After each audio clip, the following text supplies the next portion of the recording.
পঞ্চদত্তের পাঁচজনের নাম জানি আমরা? পঞ্চদত্তের পাঁচজনের নাম জানি আমরা? কিতা কিতা? প্রথম কে? শ্রী চৈতন্য গৌরাঙ্গ মহাপ্রভু। শ্রী চৈতন্য গৌরাঙ্গ মহাপ্রভু। সুন্দর করে বলে শ্রীকৃষ্ণ চৈতন্য গৌরাঙ্গ। শ্রীকৃষ্ণ চৈতন্য দিলে এই কয়জন বললাম? শ্রীকৃষ্ণ চৈতন্য গৌরাঙ্গ মহাপ্রভু কয়জন? ছয়জন। শ্রীকৃষ্ণ উনি নিজে, শ্রী চৈতন্য উনার আরেকটা নাম, শ্রী গৌরাঙ্গ এর নাম, মহাপ্রভু এর আমরা ডাকি। তাইলে উনি একজন, পুরাটা নাম বললাম শ্রীকৃষ্ণ চৈতন্য গৌরাঙ্গ মহাপ্রভু। এরপরে কে? আমরা যদি দেখি পঞ্চদত্তর ফটো তাহলে আমরা মাঝে একদম মাঝখানে পূজা লম্বা যারা দেখি তাই হইলা চৈতন্য মহাপ্রভু। তার ডান দিকে একজন থাকুন, ওনার নাম কি? তার নিত্যানন্দ। তার ডান দিকে মহাপ্রভুর ডানে যিনি থাকুন ওনার নাম হইল নিত্যানন্দ। আর এই নিত্যানন্দ প্রভুর ডানে একজন থাকুন দাঁড়িয়ালা, দাঁড়িয়ালা বৃদ্ধ, ওনার নাম কি? অদ্বৈত আচার্য। ওনার নাম হচ্ছে অদ্বৈত আচার্য। এখন ডান দিক শেষ, ডান দিকে মহাপ্রভুর ডান দিকে দুইজন, ডানের প্রথম জন হইলা নিত্যানন্দ আর পরের জন হইলা অদ্বৈত। বামে আইলে প্রথমে হইলাম শ্রীবাস। শ্রীবাস না গদাধর? গদাধর, গদাধর। প্রথমেই গদাধর পরে শ্রীবাস। প্রথমে গদাধর পরে শ্রীবাস। না না, পর্যন্ত মহাপ্রভু নিত্যানন্দ অদ্বৈত গদাধর আর হইল শ্রীবাস। ঠিক আছে, মহাপ্রভুর বামেই গদাধর, এরপরে হইলাম শ্রীবাস। তাহলে মোট কয়জন হইলাম? কয়জন হইলাম? কে কে? একজন হইলা চৈতন্য মহাপ্রভু। আপগুলো গণ মুখস্থ করা লাগবে। একজন হইলাম চৈতন্য মহাপ্রভু, দুই নাম্বার হইলাম নিত্যানন্দ, তিন নাম্বার হইলাম অদ্বৈত আচার্য, চার নাম্বার হইলাম গদাধর, পাঁচ নাম্বার হইলাম কয়জন বললাম? এই দুনা কোথায় গেলেন? নিত্যানন্দ নি প্রথম, প্রথম কে? প্রথমে চৈতন্য মহাপ্রভু, পরে নিত্যানন্দ, পরে অদ্বৈত আচার্য, পরে পরে হইলাম শ্রীবাস। তো এই গদাধরের আজকে হইল শুভ আবির্ভাব তিথি। জয় পণ্ডিত গদাধর কি। তো মহাপ্রভুর পার্শ্বদ এবং অন্তরঙ্গ শক্তি। এই গদাধর হইলা রাধারানীর অভিন্ন রূপ। গদাধর কার রূপ? দাপর যুগে লীলা বিলাসের সময় যিনি রাধারানী আসলা, কলিতে যখন কৃষ্ণ ভগবান চৈতন্য মহাপ্রভু রূপে আইলা, তখন এই রাধারানী গদাধর রূপে এসে। রাধারানী এসেছেন কার রূপে? গদাধর রূপে। তো এই যে গদাধর হইলা, রাধারানী গদাধর হইলা, ওনার পিতার নাম হইল শ্রী মাধব মিশ্র। গদাধর পণ্ডিতের পিতার নাম কি? মাধব মিশ্র। মাধব মিশ্র। আর মাতার নাম হইল রত্নাবতী দেবী। নবদ্বীপে অবতীর্ণ হইছেন মহাপ্রভু তাই কয়েক বছরের সুখ। তো যখন দেখা গেল যে বাড়ির কাছাকাছি আসিল, সেক্ষেত্রে যখন মহাপ্রভু এবং মহাপ্রভু তাকে যেহেতু কয়েক বছরের ছোট, সেক্ষেত্রে দেখা গেছে যে এই একসাথে ছোট কাল থাকি লেখাপড়া করিয়া বা খেলাধুলা করিয়া বড় হইছেন। আবার মহাপ্রভু যখন এই জগন্নাথপুরীতে যখন গেছেন গিয়া, এই গদাধর পণ্ডিত মহাপ্রভুর সাথে দেখা গেল যে গিয়া প্রায় কাছাকাছি কিলোমিটারের মধ্যেই, 1 কিলোমিটারের মধ্যেই এই গদাধর পণ্ডিত বসবাস করতাম। আবার এই গদাধর পণ্ডিত চিরকুমার আসিলা। চিরকুমার বুঝিনি আমরা, মানে যিনি কোনোদিনও বিবাহ করতেন না। তো এই গদাধর পণ্ডিত চিরকুমার আসিলা, এবং এই গদাধর পণ্ডিত অন্তর্ধান হয়েছিল বা লীলা সংকলন করছেন। কেউ কেউ কয় যে মহাপ্রভুর মাধ্যমে বা মহাপ্রভুর সাথে এই পুরীর জগন্নাথ মন্দিরে, এরকম ভাবে কিছু কথা প্রচলন আছে, যদি এখন আর অতটা পাওয়া যায় না। তো এইরকম ভাবেই গদাধর পণ্ডিত মোটামুটি মহাপ্রভুর, যেহেতু এলাকার মানুষ একসাথে বড় হয়েছে, তো এরকম ভাবে গদাধর পণ্ডিত এই মহাপ্রভুর নিত্য লীলার পার্শ্বদ হিসেবে মহাপ্রভুর সাথে দিব্য লীলায় অংশগ্রহণ করছে।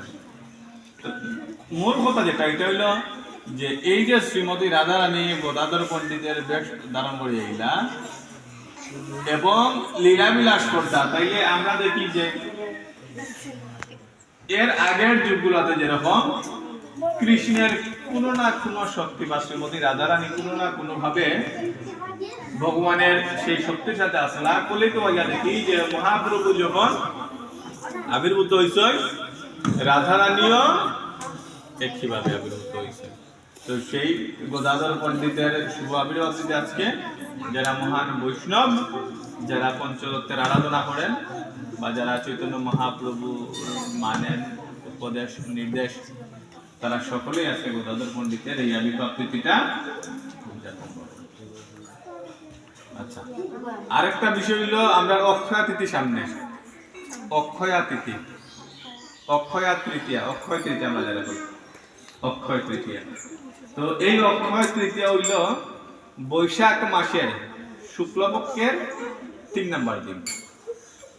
তাহলে শুক্লপক্ষ মানে বুঝি আমরা যে চাঁদ যখন আবার নতুন করে জন্ম নেয়, মানে অমাবস্যার পরের 3 দিন, অমাবস্যার 3 দিন পরের নাম হইল অক্ষয় তৃতীয়া। বৈশাখ মাসের শুক্লপক্ষের 3 নম্বর দিন, এর নাম কি? অক্ষয় তৃতীয়া।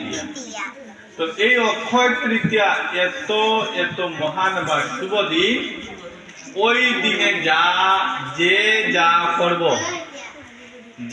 যা করব তা অক্ষয় লইয়া থাকবে, যে যা করব তা অক্ষয় লইয়া থাকবে। তাহলে অক্ষয় মানে কি? যার কোনো ক্ষয় নাই। তুমি দান করছো, তাহলে এই দানের পূর্ণ ফল তুমি সারা জীবন চাইতেই থাকবো, এটা শেষ হইতো না। তুমি কেউরে জ্ঞান প্রদান করছো, এর ফল তুমি পাইতেই থাকবা। তুমি ধর্ম চর্চা করছো, ধর্ম কাজ করছো, এর সারা জীবনের প্রভাব থাকবো ইহকালে এবং পরকালে। তুমি গীতা পাঠ করছো, তুমি গান বাজনা করছো, তুমি ভগবানকে ফুল দিছো, নৈবেদ্য নিবেদন করছো, এরকম যা কিছু তুমি করবা সবকিছু অক্ষয় হইয়া থাকবে। আবার তুমি কেউরে গালি দিছো, কেউরে মারছো, মাছ খাইছো, মাংস খাইছো, কোনো অপরাধ করছো, তার ফল তুমি সারা জীবন ভোগ করবা। কারণ কইছে এই দিনে যা করা হয় তা চিত্রগুপ্তের খাতায় অক্ষয় হিসাবে লেখা হয়ে যায়। তাইলে এই দিনে এত এত মাহাত্ম্য যে প্রত্যেকে এই দিনটাতে বিভিন্ন ধরনের শুভ কাজ, যজ্ঞ, দান, তারপরে সৎকর্ম করিয়া এই দিনটা নির্বাহ করে। আর এই দিনের আরো কিছু স্পেশাল মাহাত্ম্য আছে, যেমন এই দিনে যেটা হয়েছে সর্বপ্রথম, এই দিনের সর্বপ্রথম সৃষ্টির সূচনা হয়েছে, এরকম কোন কোন জায়গায় উল্লেখ আছে যে সর্বপ্রথম সৃষ্টির সূচনা হয়েছে এই অক্ষয় তৃতীয়ার দিনে। সত্যযুগ কি ত্রেতা যুগ শুরু হয়েছে এই অক্ষয় তৃতীয়ায়।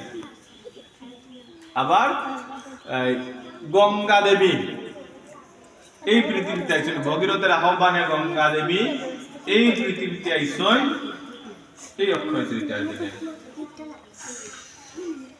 ব্যাসদেবে শ্রীমদ ভাগবত বা অন্যান্য যত গ্রন্থ আছিল সব কিছু রচনা করছেন কোন দিন? তা কি এই অক্ষয় তৃতীয়ার দিন থাকে। তো এইরকম ভাবে এই পৃথিবীতে অনেক কিছু এই অক্ষয় তৃতীয়ার দিন থেকে শুরু হয়েছে। আবার যেমন এই যে ইয়ের দিন থাকি তুলসীতে জলদান মাহাত্ম শুরু হয়েছে। আবার অনেকে এই অক্ষয় তৃতীয়ার দিন থাকি তুলসীতে জলদান করবো। তুলসীতে জলদান করবো, যদিও গতকালকে থাকি তুলসীতে জলদান শুরু হয়েছে। তুলসীতে জলদান হইলো এই কারণে যে বৈশাখ মাস যখন শুরু হয়, বিশেষ করে মনে করা হয় যে বৈশাখের শুক্লপক্ষ থাকি বৈশাখ মাস শুরু। তো এই বৈশাখ মাসের শুক্লপক্ষ থাকি সূর্যর পাওয়ার মানে তাপের পাওয়ার বাড়ি যায়। ওই সময় খরা দেখা দেয়, মাটিতে রস থাকে না, বৃদ্ধা দেবী ওই সময় পানির অভাবে কষ্ট পায়। সেজন্য ওই সময়টা কি কিতা করা হয়, তুলসীতে জলদান করা হয়।